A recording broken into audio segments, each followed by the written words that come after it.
আমরা ঠিকভাবে মোকাবেলা করব। আমার পুকুর পারে আমরা ভাবিনি এরকম দিন দুপুরে কংগ্রেসের সভা আরম্ভ হতে অ্যাটাক করবে, এটা আমরা ভাবিনি। আমরা আজকে ভেবেছি কুমারঘাটে হিম্মত থাকলে এগিয়ে আসুন, কারণ মায়ের ভোট খেয়ে কংগ্রেস কর্মীরা আমরা তৈরি আছি, তাদের রক্ষচক্ষু আমরা ভয় পাই না। কংগ্রেস ভবনে আগরতলায় কংগ্রেস ভবনে আক্রমণ করেছে, বড় বড় কথা বলছেন বিজেপি নেতারা।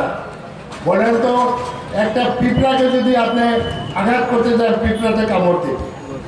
কংগ্রেসের তৈরি আছে, কংগ্রেসের তৈরি আছে। প্রত্যেকটা কংগ্রেস কর্মী মুক্তিযুদ্ধের বা মুক্তি সৈন্য হিসাবে গড়ে উঠছে। আজকের এই সমাবেশ থেকে আমরা শপথ নিয়ে যাব 2023-এ বিজেপিকে আমরা কবর দেব। ঠিক আছে?